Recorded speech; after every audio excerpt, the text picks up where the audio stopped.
At LSI, we don't just follow trends, we help shape the future. Welcome to Behind the Win, the podcast where we break down the biggest moves in tech, innovation, leadership, and government contracting. Here at LSI, we're bringing you exclusive conversations with the minds behind groundbreaking advancements, disruptive strategies, and industry-defining wins. From retail to tech, defense to government solutions. This is where you get the insights to stay ahead. Let's go behind the win. Welcome back to Behind the Win.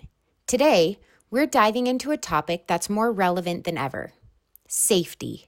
Not just alarms and drills, but real, proactive, culture-driven safety in schools, workplaces, and communities. Joining us is someone who's not only leading this charge, but redefining how we think about safety and crisis response. Chet Linton, CEO of Aegix Global. Chet's background spans leadership, innovation, and a deep understanding of high-stakes environments where the cost of being unprepared is simply too high. Let's do it. Chet, before we get into big picture stuff, take us back. What sparked the creation of Aegix Global? Tell us a little bit about that for our listeners, and what gap did you see that needed to be filled? You know, it's interesting. I didn't have any plans to start an Aegix Global, candidly. I had another ed tech company that we had a successful exit. At one point, we were training. It was a training company. We were training about 1.2 million educators across the United States. Wow. So we had about a third of the certificated teachers in the U.S. that were in classrooms. And that company had been very cause-driven. We just wanted every student to be successful. And so after exiting that business and then looking at what else is out there, my wife said, hey, she would tell people I was retired or semi-retired. And finally one day I said, look, as long as you say we can't afford things, I've got to work. So she quit saying I was retired, but it was a little too late then. But really what happened is just looking around at what was out there. And at the time, law enforcement was just getting hammered by the media. You know, these guys that keep this nice bubble around us of safety that creates a world that we don't understand. I just saw that they needed help and support. And so we started to just talk to a lot of chiefs and sheriffs and a bunch of former federal. I have a lot of friends that are retired, from different agencies, and realized that there were some holes. Well, we started to just drill into that and saw that, the front line, people don't really understand what it means to be on a front line. In our communities, we hear about, our servicemen who sacrifice their lives all over the world. Absolutely. But our law enforcement's often neglected. And so we started to work on a few projects in that respect, and then saw that there was this even bigger need. One was these active shooter situations in schools. Our thoughts were, how can technology solve this problem? If the active shooter's an issue, what are the issues behind that? And so, of course, it's a big issue. There's behavioral issues, but there's a lot of technology that hadn't been utilized. And so we just leaned in and said, let's look at forming an organization specifically that keeps people safe, especially those on the front lines. And so that drove us to talk to law enforcement and responders, as well as lots of school leaders and community members. And so that really was the foundation that began Aegix and solving that problem with active shooters. And that led us to realize that this is an issue of how incidents are managed. And that's really where the opportunity is. And so we focused on that gap. So in saying, and I love you guys and what you do, because regardless of what side of the aisle they're on, regardless of what you want to argue about it, how can we help them with the situation that they're dealing with? Yeah. Right. And maybe dive into it a little bit more about what the technology is. So I want to make sure that the listeners understand what you guys are providing. Yeah. And I'm happy, and I will go as deep as you want. So I'll try to answer the question and not share too much. And then if you want more, I'll just dump. Perfect. So as we looked at the market and the opportunity, we saw a very distinct gap. So on one hand, we have law enforcement and responders that are very well trained across our nation. And on the other hand, we have businesses and, whether the commercial enterprises or schools or public enterprises, whatever it may be, the only thing that was in the middle was 911. And that's it. And so we have this single point of failure. And almost everybody I talked to has had an experience or had people that have had experiences where they've called 911 and haven't been able to get through. In fact, my wife called me one day about a year ago and said, Navy's locked in the car. I said, what? She said, I've called 911. and then she said, I've called 911 4 times. And this was Wow. in a town in Heber City, Utah. She said, I can't get through. What do I do? I said, first off, don't call 911. Right. And anyway, she eventually got her granddaughter out of the car that she was locked in. And then about an hour and a half later, an officer showed up and said, hey, we know you called, and what can we do? Can we do anything to help? And so there's incident after incident like that. And so we started to look at this in such a way that said, all right, we have 911 that's a single point of failure, and we have so many dedicated people in every single facility that's, these dispatch facilities that are usually side by side as the 911 call takers that then hand it off. We said, what can we do to solve that problem? And so Aegix really was born because, one, active shooter situations where we saw it was difficult for people to get into the officers to get into buildings. They didn't have plans. They had to wait. Secondary teams often got there 20 minutes later. There was all this data, having floor plans readily available. Even if they were digital, oftentimes they were hard to find. No communication in the building. We had officers that said, we call it the black hole because we show up at an active shooter situation. We have no idea what's inside. And then we just have to go in. And so there are those variables and others.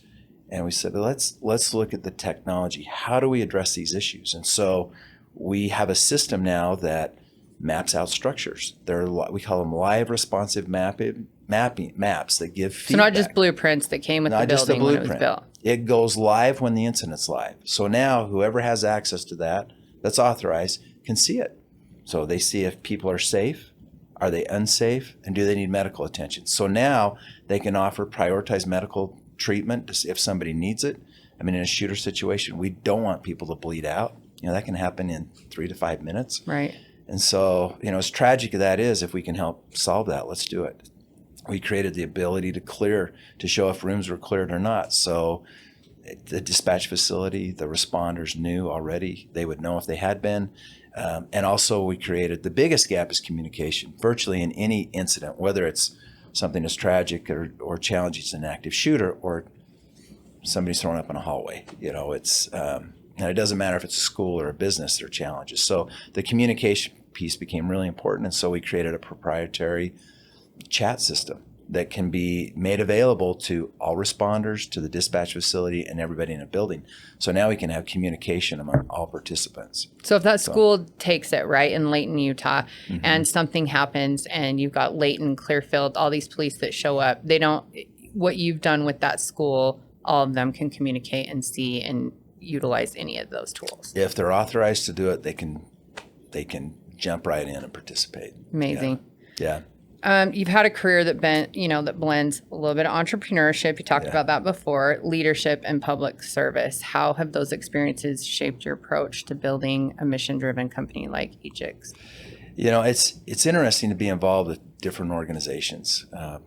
When I was a judge for the Entrepreneur of the Year program with EY, we would look at about 80 companies a year.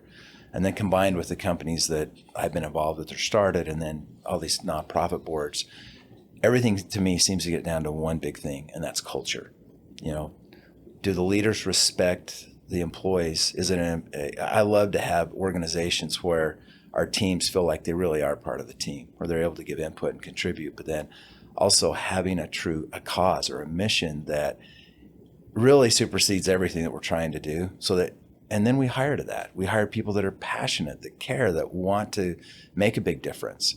And that's a big significant game changer with all organizations. And what I've realized is that culture is something that can't be competed against.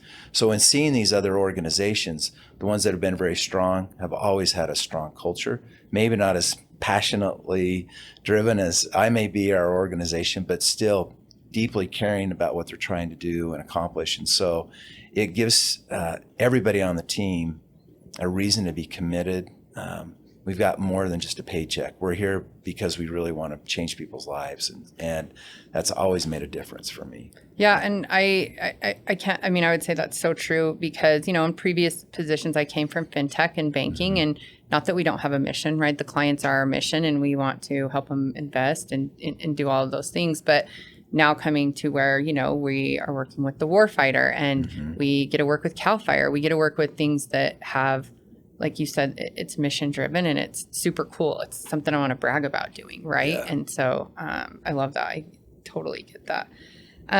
Let's talk about our current landscape right now. Okay. What are the biggest safety challenges facing organizations, whether it's a school district or a corporate campus or even a public venue? I think there are a couple of things. First off, as it relates to safety, we're in a nation where most of us have grown up safe. Just grossly generalizing, if we're outside of a lot of the urban areas. And so we take so much for granted. And because of that, we have a lack of communication. Biggest problem we see in every single situation is communication. It doesn't matter if it's, in the Department of Defense, on a team, it seems that everything, wherever the breakdowns are, it's communication. And so as we've looked at how do we bolster up these situations, one, we've got to create opportunities and ways for people to communicate. And then the other big challenge, I think, is training.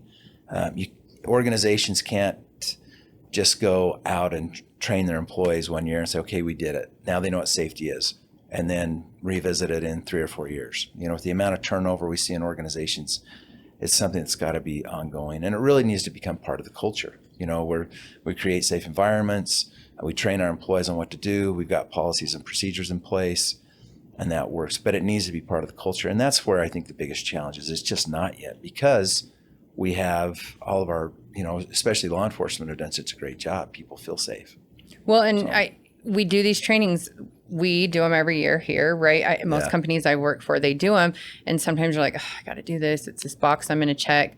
But who'd ever have thought in 2020 we had a pandemic, I didn't think I'd ever have to figure out what a mask was and wear it, or, you know what I mean? All the things that we had to do. So I think that and maybe that's what I'd say is, how do they take it a step further? I mean, if they're doing the trainings, we've had folks kind of tell us, like, do live action, right? Like that you're actually going to run that drill. Because do I think we're going to have an earthquake? No, but I want to know what the hell to do when we do. Yeah. For sure. Yeah. We call those field exercises or tabletop drills. Yep. And it's really easy to get caught up as a CEO of an organization and say, we just don't have time. We can't, how much it costs to take an hour or 2 hours? Yeah. But anyone that's prepared and knows, and when adrenaline's flowing and the actual incident, or whatever it is, happens, hopefully 2 or 3 people remember, and it will make the whole situation very different. And they can be treated as team building events, honestly. Absolutely. That's a great idea. Do you have an example of a real world crisis where you saw them use the right tools and, and preparation and the communication you're talking about actually changed the outcome? Yeah. In fact, I'll give you 2 quick examples. We had a client that's a $15 billion food company that installed Aegix AIM in one of their facilities, and what were they doing it for? What was their purpose? This was a candy company. Okay. And so they have 4 big structures. This was a group outside of Chicago that, because the buildings were very old, they don't have up-to-date fire, sprinklers. And so whenever there's, they could have a sugar bomb, they could have a lot of things that go off that are just hazardous to that particular environment. They've always emptied the whole building. So they have 1,500 employees. If there was any potential threat, everybody's out. So we get this random call a few months ago that said we had a fire in one of the buildings, and it's the first time we've not emptied the whole structure. We sent a notice out to everybody. We notified all the employees. We told those that were in, building 1, please exit. Everybody else, you're safe. Please keep working. They said, we've never been able to do that. So thank you. Yeah, the cost savings on that alone. It's just massive. And then the employees were informed too, so they had an idea. We also had a situation where there was a police station got called about a student that was taking a gun to a high school. The police station pushed out a reverse alert to the school. High school was locked down, and everybody was notified. They apprehended the student. So school was locked down in less than a minute. Everyone was safe. So that we call those reverse alerts. But I have lots of those situations are very similar where we've just prevented horrible tragedies potentially. So what do you see the challenges are? I mean, if a school hears that, to me, I'm like, it's a no-brainer. Yeah. Is it just funding? Is it like you said, education that it's out there? I mean, what are the challenges? Why don't we have these in all our schools right now?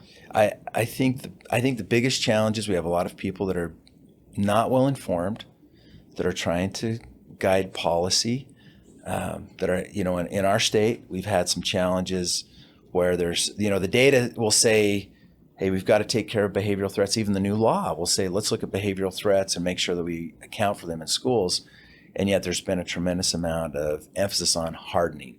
Let's get film on the windows. Let's get locks on the doors that are different. Let's change the access control system. We go through a myriad of things. And yet if we look at the data, for example, in schools, the biggest challenge to middle schools and high schools are students, behavioral threats. They're already in the building. They're not going to shoot out a window to get in because they're already in. And so I think the understanding about data and safety and what things really look like is so new that while we may be spending $5 billion nationally on school safety, there are still a lot of decisions that are made, I think, because of vendor pressure and not because of what's best. And so when it comes to the other part of that question, why isn't this everywhere? I think a lot of it is, it's on us at this point to say there is a better way to do things. It's more effective. We'll maintain a learning environment where kids feel safe and don't feel like they're going to a prison. Absolutely. Do you think there's a direct link between a strong safety culture and a company's overall performance? Yeah, I think so. And I think it gets back to that piece about employees understanding how valued they are. And that we really care about their safety. And it's, I think it's more holistically. We can get back to, my earlier comment about, the OSHA safety, the physical environment. Let's have 1,100 days without injury. Yeah, that's really important. But I think it's larger than that, and it really needs to be part of the culture and well-being. And because of the challenges today, we've got, there's the mental health challenges that exist today. I had at one of my companies, we had to let everybody know that all the doors were going to be locked and secured for the next couple of weeks because there was an employee whose boyfriend drove his car through her apartment to get the kids because he didn't know where to find her and she was at work. So we would call that probably an HR notification now. Right. But everybody was at risk for a while there until that got resolved. But we don't usually think about those types of situations in safety, but we've really tried to back up and look at it holistically. So it's not just a chemical spill or an active shooter, but there are these other, HR challenges or whatever it is. And I think everybody needs to know that they're safe and that we've got environments with everybody being called back to work all over the nation now. Yep. It's really important. So, and then I think that puts a lot of pressure on leaders to make sure they've got an environment that's motivating and exciting and really a great place to work hard. Let's shift to innovation. Okay. Disrupting the safety space, especially one tied to government, schools, and compliance, can't be easy. We've talked about some of those challenges today, but what's that journey been like? So the journey to create a different environment is wrought with challenges, because there's all these fundamental beliefs and misunderstandings. I think that's the biggest piece, to be very trite, people don't know what they don't know. Yeah. And so we realize that we have a big opportunity before us to really educate people and help them understand that it's not just physical safety, but mental health is a real issue. If we look at all the data about, and it's not just in schools. It's in the work environment. The data applies really across the board, from education to business, about employee mental health, what happens in the workplace, how we care about people. And so that's probably been one of the bigger challenges for us, is to just help educate people. We've had legislators that have gone to sites, locations where they've had active shooters, and they come back with, we've got to do all these physical things instead of backing up and saying, what are we really trying to accomplish or avoid? And for us, we've leaned in hard. It's all about the incident and building around it. So every organization will say, oh yeah, we're planning and preparing and we're training. And if there's an incident of any kind, then we'll fill out all the reports. Well, we skip this critical response piece. How do we manage when things are going on? Because that will greatly impact what we have to report on and how we handle it. It could greatly impact the consequences, but there's a really big void there as well. And so, we're very focused on educating and helping people understand that, you just don't send out an alert and call it good. You need to be concerned about how do we get responders in a structure if it's a critical life-threatening incident. Or how do we, if it's in a school and there's a student that's thrown up on the floor, well, let's hold the kids in the classroom and just keep them safe for an extra 5 minutes and get it cleaned up. Or if somebody gets injured, let's send out a notification, hold for 15 minutes and get that person off campus. So there's a lot of these things that we just have not thought about nationally to manage the incident itself that really like proper triage. Yeah. How do you guys educate them? Are you at conferences? Are you going into that? I mean, how are you, and not picking and choosing, right? You're not cherry picking, but like, where do you start? How do you say, okay, we're going to start here and in your own, is that in our own state and the agencies? Yeah. So, one of the ways is to be on an LSI podcast. No. So, we're going to educate them here. Yeah. No, but it's all of the above. So it's reaching out with policymakers and talking to them, meeting with committees and presenting to help them understand. It's effective public relation campaigns, utilizing the media, looking for opportunities to speak. It's showing up at trade shows and conferences, and really we look for every opportunity because people really don't know. And then we talk a lot to people. Every single parent I talk to that has kids in schools or grandparents are concerned about safety. Yeah, I'm 100%. I don't know if I'm the only one that has intrusive thoughts all the time when I'm dropping them off, but yeah, absolutely. 100%. I've never experienced that in my life. Everybody I've asked, I take it back. There was one potential investor, a group we presented to last year. He said, I just took my kids to school and they were safe. And he said, I don't even know if there's a market for this safety stuff. And like, welcome to the world. There were probably 10 employees of that group, of that fund, that were in the meeting, and 2 moms, and they said, what are you talking about? And so we then looked into the school district. They had 2,000 incidents over the last 12 months with guns and knives. Wow. So, and they've done a great job keeping that out of the public's view, but it was interesting that this gentleman thought, oh yeah, my kids are just so safe. And yet that district had a high number of incidents. So, the awareness is really important. I don't want to scare people and use fear, but we would need to be informed because it radically impacts what decisions are made. Well, and I feel like, metal detectors and door light, tinted, that stuff is what instills the fear in our kids, instead of if they know, hey, in 30 seconds, someone was in here and, unarmed a person, it makes another kid think twice about maybe doing that, right? Rather than like, hey, I snuck through a metal detector, or those things to me are scary rather than, like you said, the response, the communication, the plan, and, not that you ever wanted to, but it going off effortlessly. So, well, and those things, all the training, the awareness of training, even, we suggest as superintendents that they, as they go through their district and make it safer, put press releases out, let the community know, because it's a huge deterrent. If kids know that, or I should say, those potential threats know that there's things that are going on in their schools. They've got a different agenda, and if they know that teachers are prepared, that reduces greatly the risk of that school. Absolutely. So, what are some lessons you've learned in scaling Aegix that other entrepreneurs in mission critical sectors should hear? That's I think like any organization, any company, there's nothing better than perseverance. Yeah. And when it comes to scale, while we want to protect our proprietary technology and information, we've got to be vocal. We've got to, for me, I've just learned it's important to ask and lean on others and get the best technologies and talk and share, and that helps helps the word get out there. Back to your earlier question, it's just so important to inform, and that helps organizations really scale, especially when they understand. I think when the buyers understand, or we call them clients, that we really are driven by a lot more than just having a profitable company. I mean, we truly want to save lives. We truly want to reduce incidents, and it has a huge impact on our ability to scale and grow.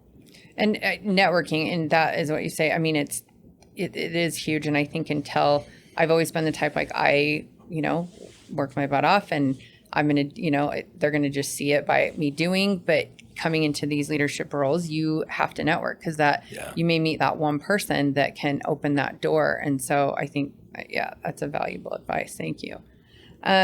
For business owners, school leaders, or operational folks that will be listening, what's one step they can take today to improve safety in their own environment? It really just being more aware and thinking about it. There are the large organizations have got mandates to do certain things around safety, but I rarely seen an organization that hasn't taken it for granted. I think the one thing, if they already have policies and procedures in place, just like LSI, how do you make that a little more intriguing or inviting to your staff so they actually take something away? This isn't a big, heavy lift. This is just a simple, very intentional, how do I make it a little bit better? That would be my simple suggestion. Just be intentional. If we've got to take time of our employees that we're training, we've got to spend that money anyway, let's invest it in a way that it sticks. Let's do something that's going to allow them to think a little bit differently than just checking the box. And what did you say? I think it's kind of that tipping point too of when do you're probably going to, I know your answer is probably going to be any amount of people, but it's like when you hear, right, we have about, 140 full-time employees, and then we've got, upwards of 200 with our 1099s. But when I came on, 4 years ago, I thought, like, what are we at the point, like, when do you have enough people you need to do something like that? And my HR director and myself were like, well, we just always came from somewhere that had it. Like, we're going to do it. So I guess it's like any amount of people, you want to make sure that they're prepared, right? Yeah. I really think more than one, it's important to have the safety discussion and dialogue. The more employees you have, the more, on one hand, people will say, some groups will say, well, you have more risk. So you just have more awareness, but the dialogue, how do we handle natural disasters? What do we do if somebody shows up? You're surrounded, you're in this office complex, you've got a lot of retail around. It would be very easy for somebody to walk in the door. You've got a secure office space, which is great, but everyone could feel threatened as well. Sure. And so just awareness. And I think the other thing is to be bold about it and don't be afraid. There's lots of videos on YouTube. We see schools that just boldly train students and staff and talk about it very openly, and there's no issues. And then we see other schools that are just so hesitant to do anything, hesitant to talk about it, and it seems that those are the ones that everybody complains. Students don't like the environment, they're scared, instead of, no, let's just do this. Let's understand what we're going to do. Let's be prepared and have confidence. There's an old saying, if you are prepared, you shall not fear, and why not get prepared? Yeah, and we had a company, and he has his own company, but he's a guy I use for a lot of our safety or our process and our training, but he did our business continuity plan.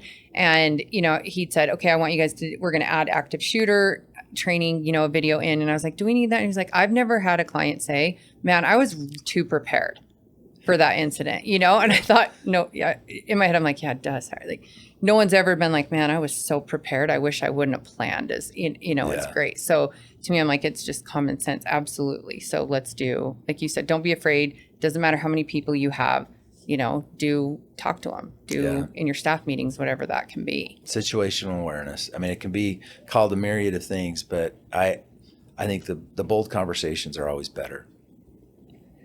Where can people go to learn more about Aegix Global or get in touch with you and your team? The best place is Aegix.global.